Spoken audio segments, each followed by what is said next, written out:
सरकार और आपकी तरफ से क्या इनिशिएट लिए जा रहे हैं? फ्यूचर में क्या ये प्रॉफिट मेकिंग भी बन सकती है? देखिए, HRTC एक वेलफेयर ऑर्गेनाइजेशन है। ये जनता के सुविधा देने के लिए प्रदेश में चलाई गई है और 50 साल हो गए हैं HRTC को काम करते हुए हिमाचल प्रदेश में, और लोगों का इसके साथ भावनात्मक रिश्ता है। और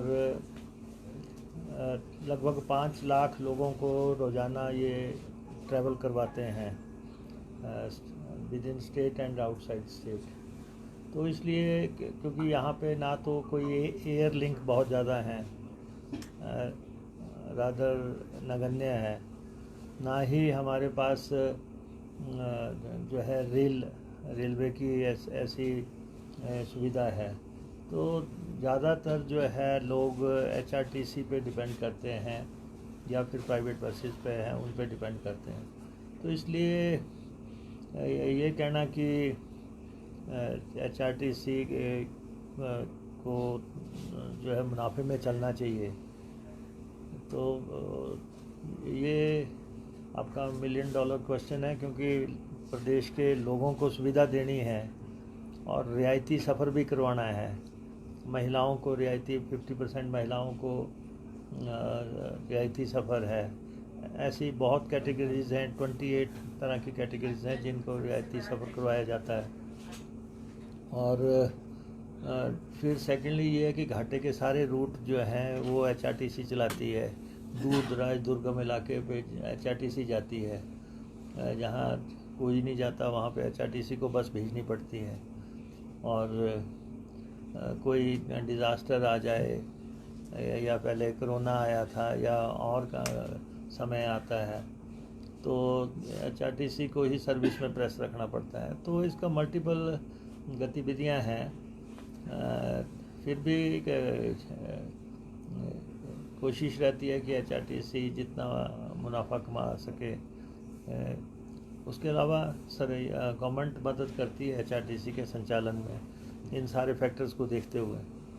और HRTC के हमारे एम्प्लॉइज़ की सैलरी भी वही सैलरी है जो सरकारी कर्मचारियों की है, पेंशन में भी वैसी हैं। तो इसको प्राइवेट सेक्टर से कंपेयर नहीं किया जा सकता। जो इलेक्ट्रिक बसें जो अभी 300 बसें आनी थी सर, उसमें से कुछ बसें जो सोलन आ गई थी, उनका ट्रायल कैसा रहा था? नहीं, देखिए, HRTC की अब जो इलेक्ट्रिक बसेज आनी हैं 300 के आसपास से, उसकी अभी एक बस आई है ट्रायल के लिए, और उस बस का ट्रायल चल रहा है क्योंकि उसको 18 डिपो में और 36 जगह ट्रायल होना है उसका। तो अभी वो अर्की में ट्रायल हुआ है, सोलन सराहन ट्रायल हुआ है, गिरिपार के इलाकों में ट्रायल हुआ है। तो अभी वो ट्रायल चल रहा है। तो एक बस आई है बन के, उसकी कैपेसिटी देखी जा रही है कि वो हिमाचल प्रदेश के दूर दराज दुर्गम पहाड़ी इलाकों को सूट कर रही है कि नहीं कर रही है। सर, आपके कैबिनेट के सहयोगी हैं विक्रमादित्य सिंह, उन्होंने एक पोस्ट किया है जिसमें आपकी बात को समर्थन देने की बात कही है कि दूसरे राज्यों के IAS IPS जो हैं वो हिमाचलियत की जो है वो बात नहीं करते हैं। कहीं ना कहीं इस पर जो है कड़ा रुख सरकार को अपनाना चाहिए। आप इस बात को किस तरीके से देखते हैं? मैंने उनकी पोस्ट देखी थी, उन्होंने किस परिप्रेक्ष्य में कहा है, क्या बात, तो देख के पता लगेगा कि, या बात करके पता लगेगा कि उन्होंने क्या कहा है।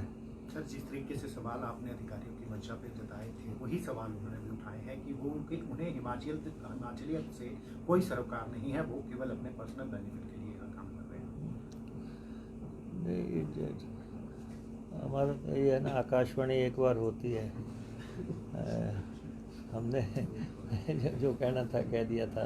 सर, जो हिम कार्ड अभी बनाए जा रहे हैं उसमें सर पुलिस जो कर्मचारी है उन्होंने उसका विरोध किया है। HRTC भी इसका विरोध कर रही है। नहीं, कर्मचारियों के लिए है कि HRTC कर्मचारी बनाने पड़ेंगे? नहीं, ऐसा है कि आजकल सोशल मीडिया का ज़माना है ना, तो हाफ कुक्ड मटेरियल बहुत चलता है, प्रतिस्पर्धा का दौर है। तो HRTC में कर्मचारियों के लिए जो व्यवस्था चल रही है वही व्यवस्था चलती रहेगी। और बाकी जो उनके कार्ड की बात हो रही है वो उनका कार्ड कोई HRTC की ट्रैवलिंग के वाला जो बनता है, जो बनाया जा रहा है हिम कार्ड, वो नहीं है, वो उनका आइडेंटिटी कार्ड है। आइडेंटिटी कार्ड जो है वो मॉडर्न टेक्नोलॉजी के मुताबिक एक अच्छा कार्ड उनके पास हो, वो कार्ड HRTC के कर्मचारियों को देने की बात है, ताकि अदरवाइज़ उनका ट्रैवलिंग से जुड़ा हुआ कार्ड नहीं है वो वो। जिम कार्ड नहीं होगा, वो दूसरा कार्ड होगा। नहीं, हिम कार्ड नहीं है वो उनका उनको मिलता है। सरकार कार्ड पहले भी उनको मिलता है, लेकिन कार्ड की क्वालिटी बहुत पुअर है जी। और उसको इम्प्रूव करके उनको कार्ड दिया जा रहा है, तो उसका हिम कार्ड से तो कोई सरोकार नहीं है। और पुलिस कर्मचारियों का सर जो विरोध कर रही है सर कि 500 रुपये वो पहले दे रहे हैं, 236 रुपये मर्जी से दिए जा रहे हैं, इस चीज़ की मैंने बात की और आज कल ये मैं पता करूंगा इनसे, डिपार्टमेंट से, कॉरपोरेशन से। अदरवाइज़ अपने कर्मचारियों का तो ऐसा कोई मसला नहीं है कि सर हाई ऑल्टीट्यूड एरियाज जो हैं वहाँ पर टेम्परेचर -10 से -20 डिग्री सेल्सियस के आसपास कई ज़िला में पहुँच चुका है। सबसे ज़्यादा इफेक्ट जो है वो वाटर सप्लाई पर पड़ता है, तो जल शक्ति विभाग की तरफ से कोई ऐसा इनिशिएट ताकि सर्दियों में भी लोगों के घरों तक जो है वो पानी की सप्लाई अनइंटरप्टेड रहे। देखो HRT ये जल शक्ति डिपार्टमेंट जो है वो 10,000 के आसपास पानी की स्कीमें चलाती है और हर मौसम में चलाते हैं। लोगों को हिमाचल प्रदेश में हर घर तक पानी पहुंचाने में जल शक्ति विभाग का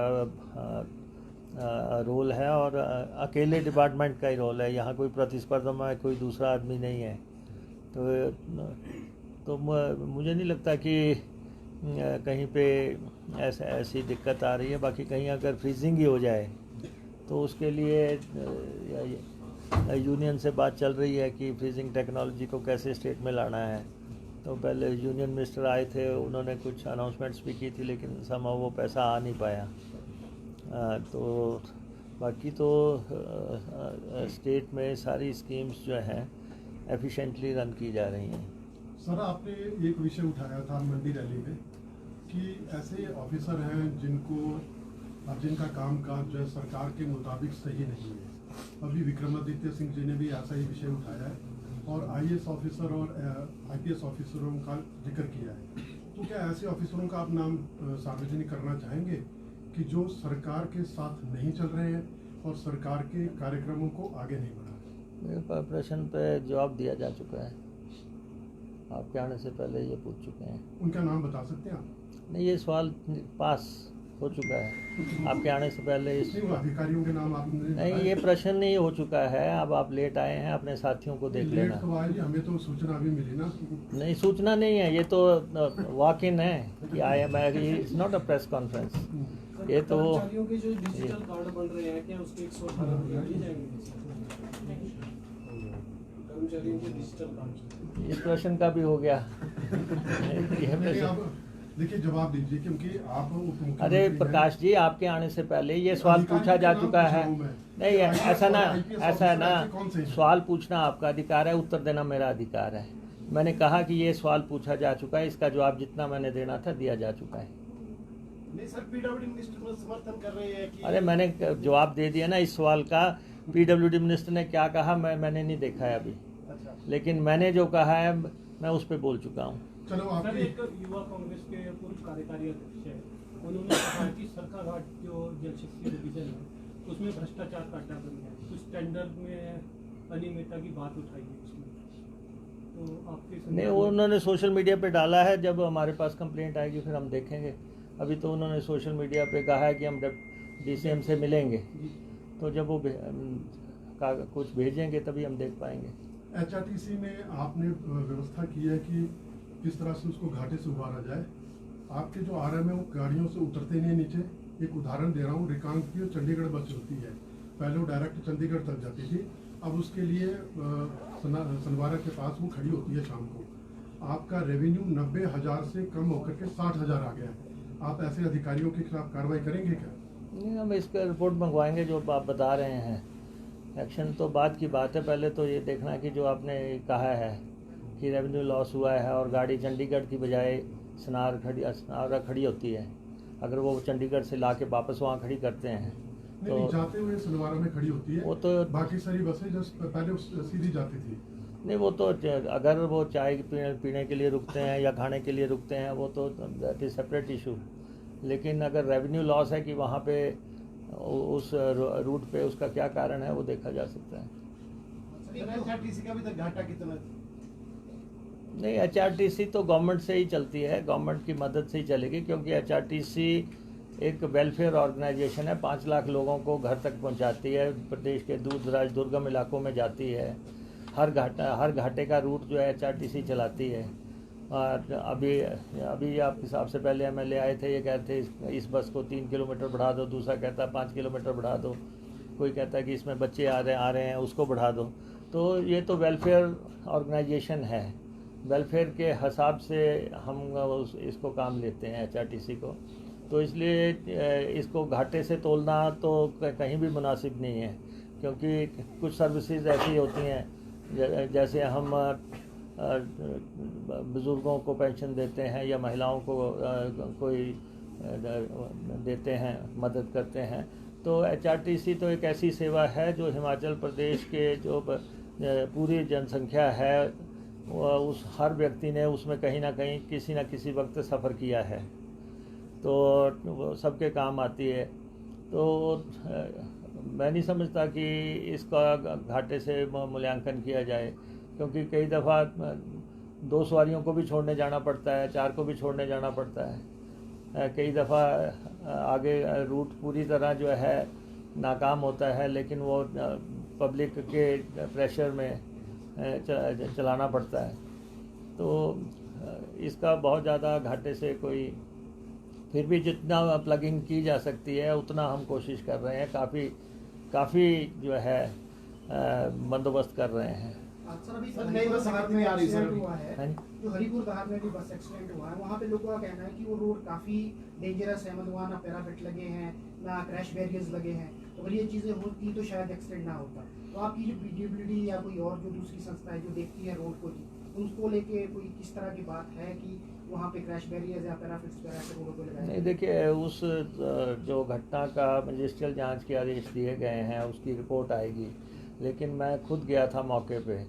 मोटे तौर पे वो नज़र आ रहा है कि उस रूट पे उस बस में उस वक्त 82 पैसेंजर्स सवार थे, जिनमें 14 की डेथ हुई।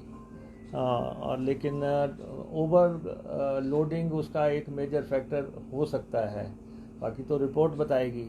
सेकेंडली ये है कि वो जगह जो है वहाँ पे साफ तौर पे पारा नज़र आ रहा था कि उसमें जो शेडो पोर्शन था, और वहाँ पे काफ़ी, और संभव है कि वो बस उस लोड की वजह से पारे से स्किड कर गई हो, क्योंकि सड़क वो काफ़ी एक बस जाने की सड़क है वो। तो मोटे तौर पे तो ये कारण होंगे, तो बाकी तो रिपोर्ट बताएगी। वैसे कल हमने रोड सेफ्टी की मीटिंग की थी। प्रदेश में अभी जो है लगभग 148 लोकेशंस ऐसी हैं जो कि ब्लैक स्पॉट्स हैं। 147 के आसपास ब्लैक स्पॉट्स को सही किया गया है, और उस पर जो है क्रैश बैरियर्स वगैरह लगाए हैं, लेकिन 148 अभी बाकी हैं।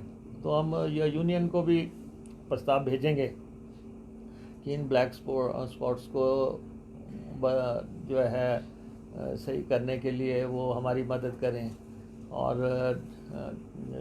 जो रोड सेफ्टी विंग है वो उसकी मीटिंग चीफ सेक्रेटरी की अध्यक्षता में होती है, तो वो भी उसको देखेंगे। तो क्योंकि हमारा तो पहाड़ी प्रदेश है, दूर दराज दुर्गम इलाके हैं, यहाँ जब भी कोई एक्सीडेंट होता है फैटल हो जाता है, क्योंकि बस गहरे में गिर जाती है। तो हालांकि इस गाड़ी में तो ड्राइवर जो था वो रूट का बहुत वाकिफ़ था, दूसरा और वो मुझे लोगों ने बताया कि वो जनता में पॉपुलर भी था, कि वो शायद सवारी उठाता हुआ चलता होगा सारा हमेशा से 16 साल से। वो कह रहे थे कि वो यहाँ पे चल रहा था। तो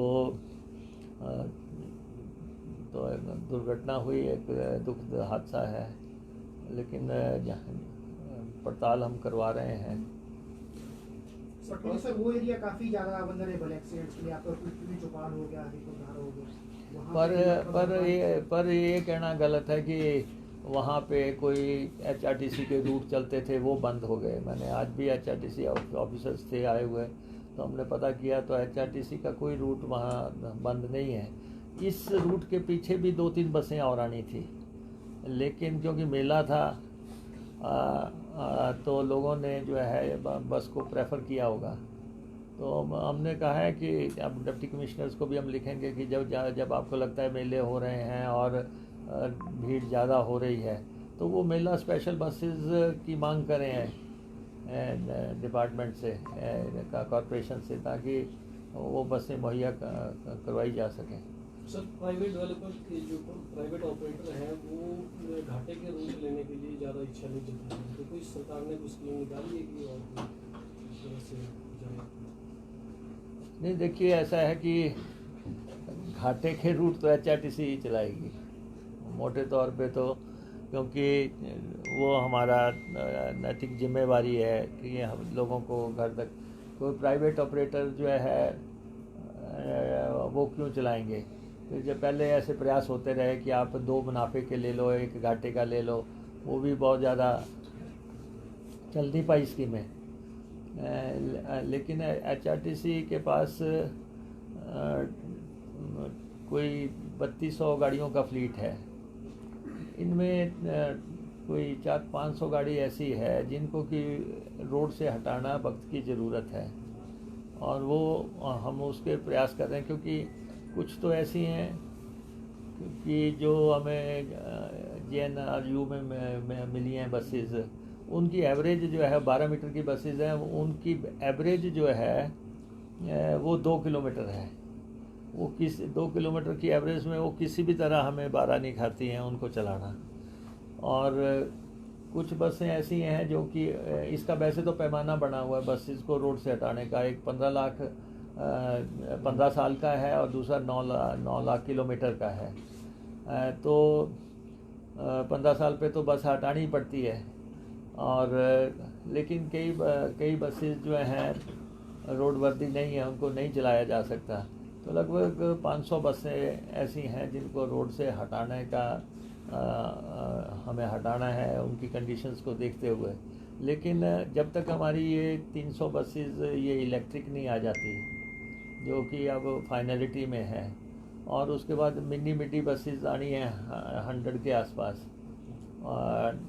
और 250 के आसपास वो आनी है, और 100 जो है टेम्पो ट्रैवलर आना है। तो इनमें कंपनियों में जो है सिंगल टेंडर आ रहा है लगातार, जितनी भी बार हम डाल रहे हैं वो सिंगल टेंडर आ रहा है, क्योंकि बसों की डिमांड पूरे देश में के हिसाब से। तो हमें टाइम एंड अगेन करना पड़ रहा है। जब तक हम 3 टेंडर नहीं कर लेते तब तक हमें टेंडर्स को करते रहना पड़ेगा। तो इसलिए ये जैसे ही ये 500-600 बसेस का टेंडर फाइनलाइज हो जाएगा और ये बसेस हटेंगी या जिनको हम हटाना चाहते हैं, उसके लिए कमेटी बनी है, और 3 महीने के अंदर हमने कहा है कि इन बसेस को हटा दिया जाए, जिनके ऊपर आप देखते हैं कि सोशल मीडिया इन्फ्लुएंसर्स या आप लोग भी लिख देते हैं धुआं छोड़ रही है, सीट फटी है, या कोई और कारण है। लेकिन HRTC में जैसे नई बसें आएंगी रिप्लेसमेंट तो उन्हीं के साथ होगा। सर एक रोपवे का सवाल था कि शिमला वाला जो रोपवे है इसके लिए सिंगल टेंडर बार आ रहा है, अब ये क्या आगे बढ़ेगा मामला सिंगल टेंडर? नहीं, बार नहीं आ रहा है, एक ही टेंडर हुआ और एक ही टेंडर सिंगल टेंडर है। रोपवे का जो प्रोजेक्ट है ये लगभग रोपवे में सिंगल टेंडर अलाउड है। एक तो मैं ये कहना चाहता हूँ कि करना या नहीं करना ये तो अभी कैबिनेट ने कॉल लेनी है, मंत्रिमंडल फैसला करेगा। ये एक बहुत प्रेस्टिजियस प्रोजेक्ट है, एशिया का सबसे इम्पोर्टेंट प्रोजेक्ट है ये। जिसमें 13-14 किलोमीटर लंबा रोपवे लगना है। और इसमें क्लियरेंसेस लेते लेते जो है काफ़ी समय हो गया है। जब ये शुरुआत में फर्स्ट का फैसला हुआ था उसमें ये 1556 करोड़ के आसपास था।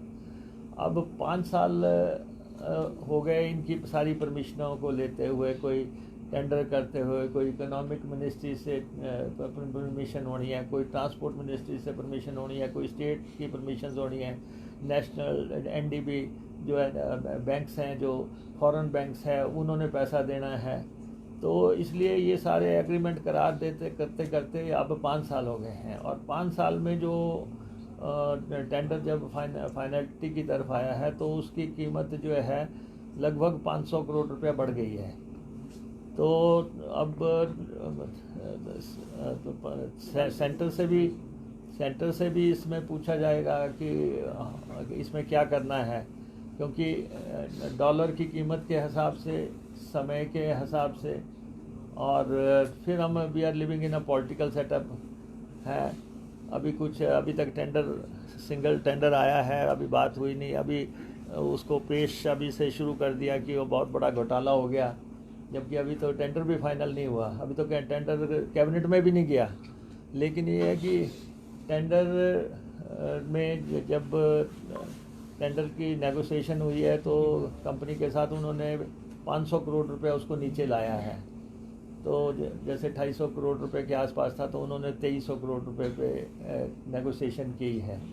तो 1556 करोड़ का टेंडर जो है अब 5 साल के बाद जो उसकी नेगोशिएशंस हुई हैं वो कैबिनेट के समक्ष रखेंगे और कैबिनेट को फैसला करना है, क्योंकि बाकी सिंगल टेंडर कोई इशू नहीं है इसमें, क्योंकि ये तो ग्लोबल टेंडर है। और अगर इस टेंडर को हम दोबारा करते हैं तब भी 1 साल लगेगा और इसकी कीमत जो है जो प्रेजेंट कॉस्ट है उससे कहीं आगे बढ़ जाएगी। तो इस वाले कैबिनेट में है पॉसिबिलिटी? अब पता नहीं कैबिनेट को में आता है कि नहीं, लेकिन हमें रोपवे कॉरपोरेशन से रिकमेंडेशन आ गई है जो उन्होंने नेगोशिएशन की है। रोपवे कॉरपोरेशन के चेयरमैन से जो उन्होंने नेगोशिएशन करनी थी वो उन्होंने भेजी हैं। अब हम उसको एज ए मिनिस्ट्री हम उसको कैबिनेट में लेके जाएंगे। सर, जब आप मतलब आपने सत्ता में आते ही 3-4 महीने लगातार एक अभियान चलाया था, जो स्टेट के बाहर से बसेज आती है, वॉल्वो बसेज, लग्जरी बसेज, तो उन पर रोक भी लगी थी। आपने एक व्यवस्था की थी कि इनसे हिमाचल पे आने पे 5000 रुपये प्रति बस लिया जाएगा। आज भी स्थिति ये है कि शिमला में 1.5 दर्जन बसें लगातार आ रही हैं और मनाली के लिए भी बड़ी संख्या में आ रही है, धर्मशाला भी आ रही है। तो वो व्यवस्था क्या दोबारा से मेरे ख्याल जुर्माने वाली है या क्या, किस तरह की? नहीं, ऐसा है कि यूनियन गवर्नमेंट ने एक जो है पॉलिसी लाई, उसमें उन्होंने ये कर दिया कि आप ये जो जितनी भी बसेस हैं, ये जो देश के टूरिस्ट प्लेसेस पे जाती हैं, वो उन्होंने कहा कि ये सेंटर को 3 लाख रुपए जमा करवाएं, ये देश में कहीं भी चल सकती हैं। तो उन सेंटर ने इसको जो है कानूनी जो पहचान जैसे दे दी कि वो 3 लाख रुपया जमा कराओ या 3.5 लाख रुपया जमा कराओ, फिर आपको रूट लेने की ज़रूरत नहीं है कि आपने डलहौजी जाना, शिमला जाना या मनाली जाना या धर्मशाला जाना, तो वो आप कहीं से भी चल सकते हैं। तो हमने एज ए स्टेट जो है इसका प्रोटेस्ट किया था, तो लेकिन हमारी बात मानी नहीं गई और वो पूरे देश में प्रचलन है। फिर हमारा सेकंड उनसे ऑब्जेक्शन था और वो हमने यूनियन गवर्नमेंट से उठाया भी था। एक तो ये है कि दिल्ली में इनको बस अड्डे पे जो है एंट्री दे दी। ये जो बसेस हैं, स्टेज कैरियर, कंट्रैक्ट कैरियर, 2 तरह की बसेस होती हैं। अब जो ये बसेस हैं, कायदे से अगर इनको पूरे देश में कहीं भी चलने की इजाज़त दे दी, उसके बाद ये था कि इनको अगर दिल्ली से मनाली आना है तो इनको पूरी बस बुक करके आना है। अब ये सवारियां उठाती चलती हैं। अब ये करनाल से भी सवारी लेगी, कुरुक्षेत्र से भी सवारी लेगी, चंडीगढ़ से भी। ये हमारी जो बसें जो कि लाखों रुपया टैक्स देती हैं, ये उनके रास्ते में जो है अड़चन है। तो हमने ये भी बात उठाई थी कि जो है आपने, फिर उन्होंने बस अड्डे वहाँ पे दिल्ली के बस अड्डे पे इनको वो दे दिया, जगह दे दी कि ये यहाँ से चलेंगी और यहाँ से सवारी उठाएंगी। अच्छा, फिर इनके पास दो चीज़ें और हैं कि ये इन्होंने इन 2 बसें जैसे इन्होंने लगाई अड्डे पे, इनके पास सवारी एक की हुई तो ये एक बस चला देंगे सारी सवारी एक में करके। सेकेंडली जो है ये देखेंगे कि ये बस का रेट नहीं बढ़ रहा है तो ये जो है उस टिकट का रेट गिरा देते हैं, टिकट कम करके जो है आगे चला देते हैं। तो काफ़ी लोग सोशल मीडिया पे लिखते रहते हैं ये कैसे चल रही हैं। ये चल रही हैं केंद्र की फोर्स से। केंद्र ने क्योंकि 3-3.5 लाख रुपए जमा करा लिया, अब केंद्र, आज हम इसको लेके अदालत में भी गए हैं, सुप्रीम कोर्ट में हमारा केस चल रहा है और हम ये कह रहे हैं कि ये तौर तरीका सही नहीं है कि एक हम जो HRTC की बसें चलाते हैं हम परमिट्स लेते हैं और हमारे को लाखों रुपए देने पड़ते हैं। सवारी उठाने का अधिकार हमारा है, इनको तो सवारी पूरी तरह बुक करके एक स्टेशन से दूसरे स्टेशन पे ले जानी थी। तो ये अभी तक मसला सुलटा नहीं है, अदालत में भी है और केंद्र से इनको जो है एक रास्ता भी मिल चुका है।